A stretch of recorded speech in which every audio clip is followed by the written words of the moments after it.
चतुर्वेदी जी, जिस तरीके से महिला आरक्षण बिल संसद में पास नहीं हो पाया और उसके बाद अपर्णा यादव जो कि आजकल भाजपा में है, उन्होंने कांग्रेस का और सपा का झंडा जलाया और जिसको लेकर काफ़ी हो हल्ला हो रहा है। लेकिन जो सपा प्रमुख हैं, अखिलेश यादव हैं, शिवपाल सिंह यादव हैं और भी तमाम नेता इससे जुड़े हुए हैं, वो बहुत ही नरम रवैये के साथ उन्होंने इसको बहुत हल्के से बस कुछ बोल दिया। आप इसको कैसे देख रहे हैं? ये भी एक मोहब्बत है। दरअसल क्या है कि अर्पणा यादव ने सिर्फ समाजवादी पार्टी या कांग्रेस के झंडे का अपमान नहीं किया है। अर्पणा यादव ने, श्रीमती अर्पणा यादव ने माननीय स्वर्गीय धरतीपुत्र मुलायम सिंह जी के झंडे का और उनका मान सम्मान को अपमानित किया है। ये समाजवादी पार्टी का अपमान नहीं है। और देखिए, चूंकि लाल रंग का झंडा होता है समाजवादी पार्टी का, कांग्रेस का तिरंगा होता है। तिरंगा मतलब देश का भी वो झंडा मान लिया जाता है। तो कुल मिलाकर के इन्होंने ना देश का मान रखा, और लाल क्रांति की निशानी है। लाल रंग जो है क्रांति की निशानी है, और लाल रंग का सिंदूर इनको भी चढ़ाया जाता है, हनुमान जी को। चुनरी भी लाल रंग की होती है तमाम देवियों। तो इन्होंने तमाम सनातन धर्म के देवी देवताओं का भी अपमान किया है, और जिस दल में ये हैं वो दल इनको रसातल में भेज के ही दम लेगा।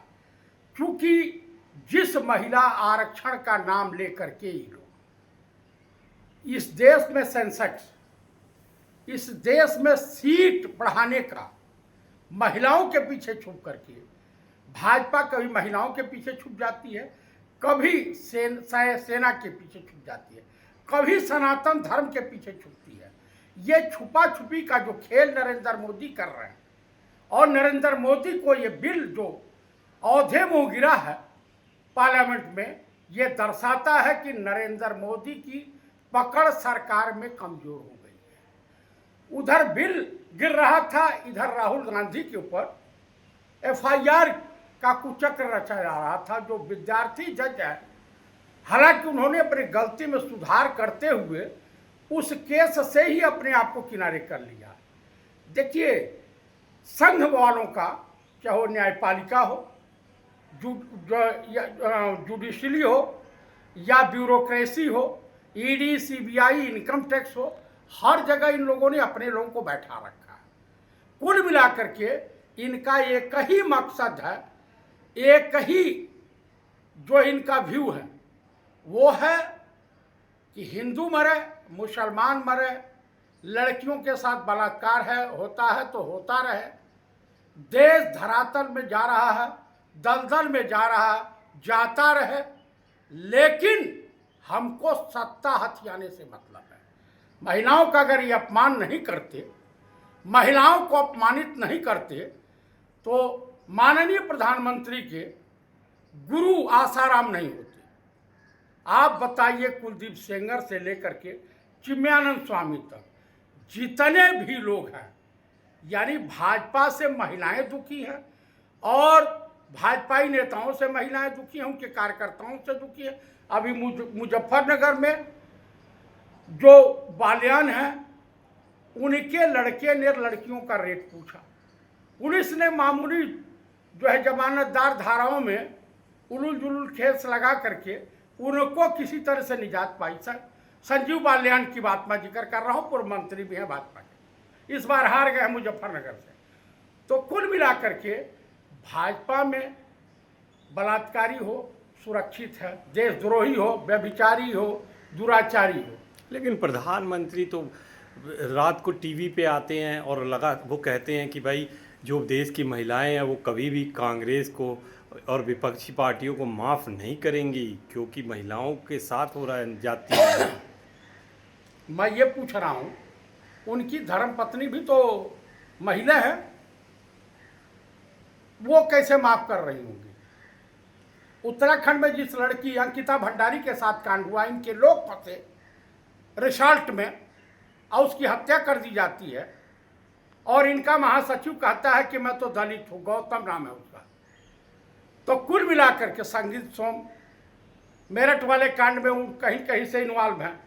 आप मुझे बता दीजिए कि जब जहाँ जहाँ भाजपा की सरकार है वहाँ महिलाएं सुरक्षित नहीं हैं। जहाँ जहाँ इनकी सरकार, मणिपुर भी इसी देश का हिस्सा है, इस देश की महिलाएं नंगी घुमाई जा रही थी मणिपुर में, उस वक्त प्रधानमंत्री मौन थे। तो कुल मिलाकर के देखिए, मैं आपको बताऊं, सुब्रमण्यम स्वामी कुछ और आरोप लगा रहे हैं। अभी कल ही की वीडियो चल रही है, ये आपके क्या नाम है, मुरली मनोहर जोशी, इनके वृद्ध नेता हैं जो इस वक्त किनारे पड़े हुए हैं आडवाणी जी के तरह से।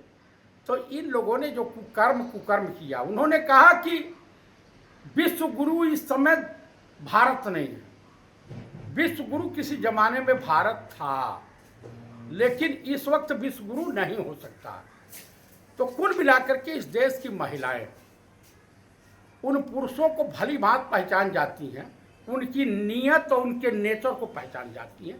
ये प्रकृति ने उनको गुण दे रखा है, और भाजपा में महिलाएं सुरक्षित नहीं है। आप कह रहे हैं प्रकृति ने गुण दे रखा है। मोदी जी तो कहते हैं कि महिलाएं को एक बार जब दिल पे ले लेती है फिर वो माफ़ नहीं करती हैं। अब वो माफ़ नहीं करेंगी।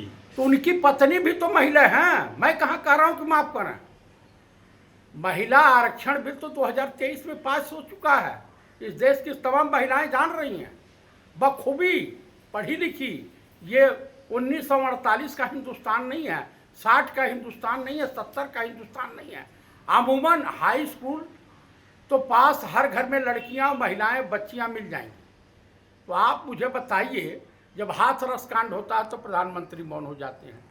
बिल्किस बानो के बलात्कारियों को इनकी पार्टी फूल मालाओं से सजा करके स्वागत करती है। आप बताइए, कुलदीप सेंगर के लिए धरना प्रदर्शन इनके पार्टी के लोग करते हैं। कुलदीप सेंगर क्या तीर्थ यात्रा करने गए हैं? उनको तो आजीवन कारावास हुआ हो, इसीलिए हुआ। आप बताइए, मेरठ का तमाम आए दिन कांड हो रहे हैं, लेकिन आप मीडिया को मैनेज करके, जुडिशियल को मैनेज करके आप कब तक इस देश पे कर? आप बेरोजगारी पे आप बात करने को तैयार नहीं हो, महंगाई पे बात करने को तैयार नहीं हो। गैस सिलेंडर की लाइन लगी हुई है, ब्लैक मार्केटिंग हो रही है, पेट्रोल डीजल का भाव हो गया। तो आप बताओ, इस देश का भला कैसे होगा? इस देश की जनता, पहले तो आप हिंदू मुसलमान भारत पाकिस्तान करते थे, अब यूजीसी लाए, अपर कास्ट के हिंदुओं को, दलित और ओबीसी के हिंदुओं को आपस में भिड़ाने का आपने काम किया है। तो कुल मिलाकर के मैं यही कहूँगा कि जो इस देश में हो रहा है वो ठीक नहीं हो रहा, और इस देश की जनता को स्वयं इस पे सोचना होगा और कदम उठाने पड़ेगा। आप बताइए कि डॉक्टर मनमोहन सिंह की सरकार थी, यूपीए 1 की सरकार, यूपीए 2 की सरकार थी, तो वो उस सरकार में जो है कम से कम किसानों का 2 मिनट में 75,000 करोड़ कर्जा माफ हो गया था। ये तो गौतम अड्डानी, मुकेश अंबानी का।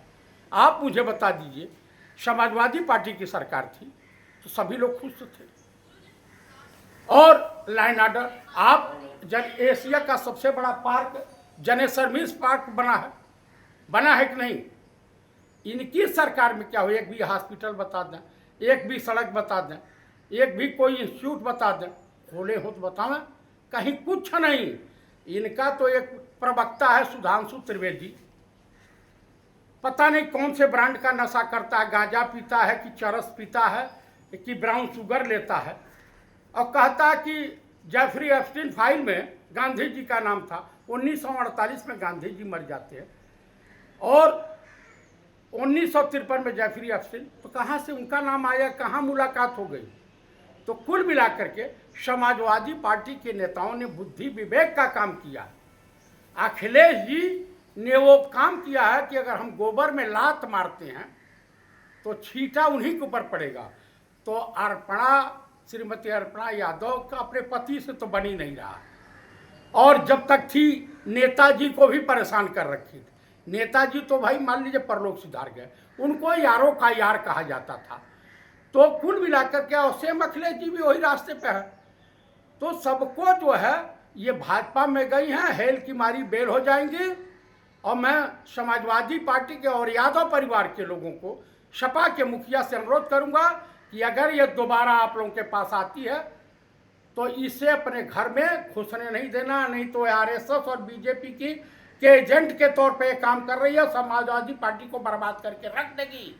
ये किसी की सगी नहीं है, जो अपने पति की सगी नहीं हुई, अपने ससुर की सगी नहीं हुई, अपने जेठ की सगी नहीं हुई, वो किसी की सगी नहीं हो सकती है। तो इसी के साथ मैं देशवासियों के नाम इस चैनल के मार्फत से संदेश भेजता हूं कि भाजपा बचाओ और देश बचाओ, भाजपा भगाओ देश बचाओ। इन झूठे मक्कारों से, देशद्रोहियों से, जुमलेबाजों से सावधान रहें। जिस देश का गृह मंत्री तड़ीपार हो और जिस देश का प्रधानमंत्री अशिक्षित हो, उस देश का भला कभी नहीं हो सकता है। जब वो जा कर के कहता है कि Israel is fatherland, America is फूफालैंड बोल देगा, क्या कब बोल देगा कुछ समझ में नहीं आता है। अभी इनके एक मुख्यमंत्री वहाँ गए हैं बंगाल, भगवा वस्त्रधारी, कह रहे हैं कि तुम मुझे खून दो हम तुम्हें आज़ादी देंगे। ये स्वामी विवेकानंद जी ने कहा था बंगाल के। तो भैया नेताजी सुभाष चंद्र बोस का क्या नारा है? ये कौन से तरह का नशा ही सब करते हैं कि जो बोल दिया वो बोल दिए। तो ये जान लीजिए दिमागी रूप से ये विक्षिप्त हो गए, पगला गए हैं सब। तो देशवासियों को इनके बुद्धि विवेक, अरे भाई रखिए, पढ़ा लिखा व्यक्ति रखिए, राहुल गांधी जैसा ही इस देश को चला सकता है। इन भाजपाइयों को नहीं है, ये अंग्रेजों के दलाल थे, आज भी है, और विदेशी चाटुकारिता पे पले हैं। ठीक है।